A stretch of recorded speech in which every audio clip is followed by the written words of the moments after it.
But yeah, finally, for everyone listening, thank you if you've stayed with us this far. We're obviously talking about Salim's beloved Aston Villa against Chelsea, my beloved Manchester United versus Newcastle, and the biggest game of the season so far in Liverpool versus Manchester City.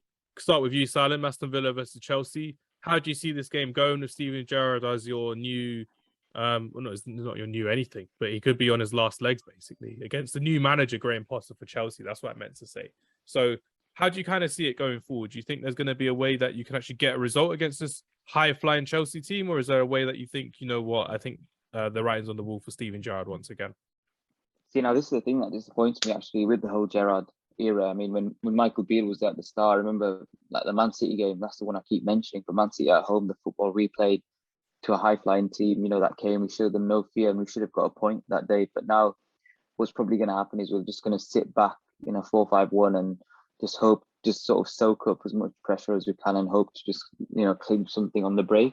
And the thing is, I don't even think we'd be good enough defensively to handle Chelsea as it is. So yeah, but then again, this would be like the most Villa thing ever for us to sort of get like a draw or get like a win or something just to give Gerrard like another 3 games. But I think realistically, I feel like Chelsea's going to, I've lost so much hope in the team, and I just feel like Chelsea's just going to, we're going to play awful and Chelsea's just going to beat us like 3-0.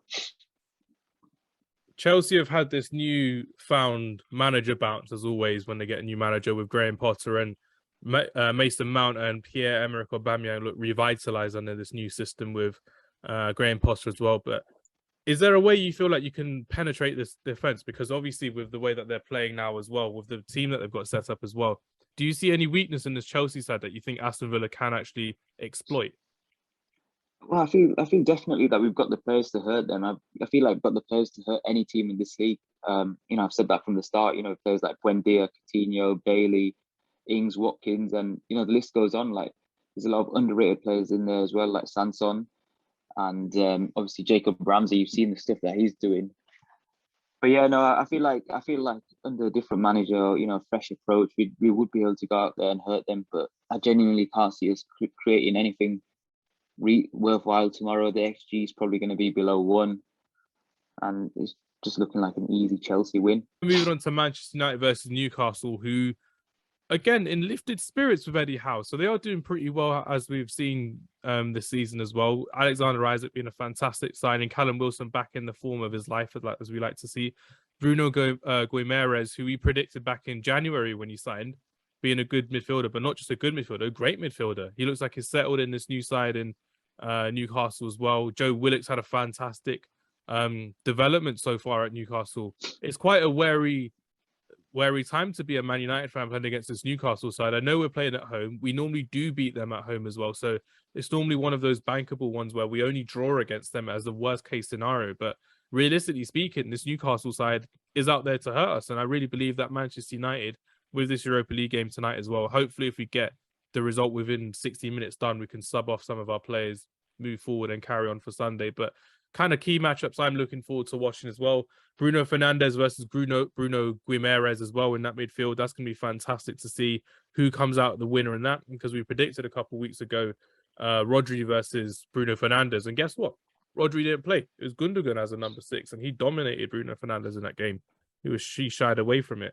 Callum Wilson versus Lisandro Martinez will be a big one going forward as well.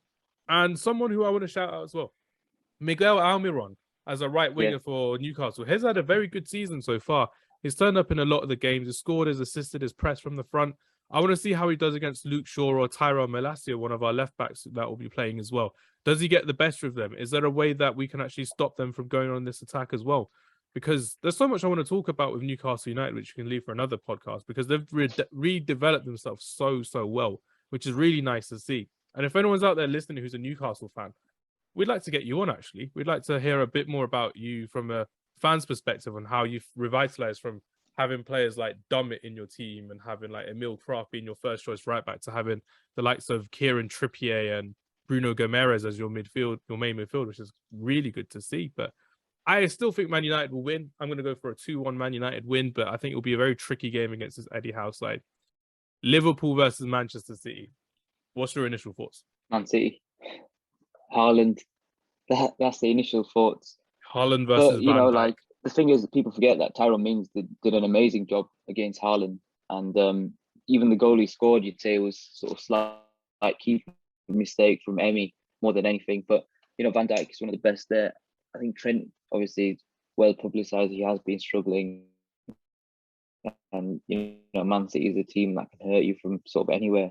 You know, even if you're attacking, they can hurt you. That's how good they are. You know, in the transitions. But no, I just, you know, the thing is, I really do want there to be a title race, and I'm quite happy Arsenal are there, sort of providing some sort of, you know, chase and competition You're to Man slightly City. getting But it with for Arsenal. me, You're for slightly getting it. Liverpool, yeah, I mean, the thing is, with even Spurs, you know, there's a chance that they're going to be there or thereabouts. But with Liverpool, I just don't know. I just feel like the season looks written off for them Premier League wise, because you've seen how tight the margins are. But for them, it might be more important. They might be able to just focus on the cups. The Champions League is still there, and obviously well and truly winnable for them. Yeah, absolutely. And with Liverpool as well, with the injuries they've had, they look better without Trent Alexander-Arnold in the team yesterday against Rangers. I mean, Joe Gomez at right back, Kanate centre back, so there's no Joel Matip either.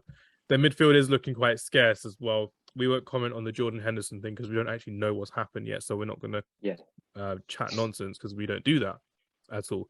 But realistically speaking, like you said, Man City should have too much strength and too much power for this Liverpool side. We've seen them against Copenhagen rest Erling Haaland and probably should have won that game, in my opinion. That missed penalty from Mahrez was abysmal. He should literally just be off penalty duties from now on. Has missed quite a few key ones as well. But I think it's going to be a good game for Phil Foden. I'd like to see how he does against Joe Gomez if he plays from the left-hand side. But realistically speaking, Salim, as we do have to end this podcast, I want to end it with your thoughts on Jack Grealish, because we've talked a lot about him when he was in a Villa shirt, not so much as a Man City player. We are seeing second season Grealish, and a lot of these Man City players, as we've said before, do very well in the second season after learning the system from Pep Guardiola. Do you think his kind of establishing himself now as a better first team player for Manchester City under this system with Pep Guardiola, or do you think there's still some time that he has to bed into in this new role? Well, first thing I'd say is Almiron's been amazing since the disrespectful comments that Jack made about him. But in terms of that's so true. In terms of going forward in this Pep system, I know he has been having a couple of decent games. He was man of the match in the last Champions League game week, not this one, the last one. But again, he didn't register a goal or assist. You know, his GNA is, you know, virtually not there. When people talk about Villa Grealish, prime Villa Grealish, his numbers were up there with De Bruyne's. I know there were different types of players, but he was so effective for us. And for me, like, people are saying, yeah, he's had a good game or he's had a few good games. At the end of the day, he's £100 million player. You know, he's earning big money. He's cost big money. Having, you know, a decent game isn't really good enough for a player of that worth, and you know, paying that much money. It needs to be, you know, more consistent from him. He needs to deliver better numbers. He needs to recreate, you know, the form that he showed for us. But again, it's a different system. He doesn't play that way, and you know, no matter how much you coach a player, there's only so much you can coach them. And he isn't that type of Pep Guardiola system player. He's more of a creative, like, freedom player, which there can be in the Pep system, but he isn't the one with that freedom. You know, like when you saw Messi playing in that that freedom for Pep, or you've got De Bruyne with that freedom for Pep. It's not Grealish. And you know, a lot of the time he just gets the ball and passes it, you know, back to his left back, or just recycles it back in. He has been taking a couple more risks this season and carrying the ball a bit more. But yeah, for me, I still don't think he's hit. You know, he's still early. We should still give him time. But you know, at the end of the season, if he's still not delivering, Man City, you know, got a decision to make, because how can you spend that sort of money and not get any, you know, sort of return for that worth?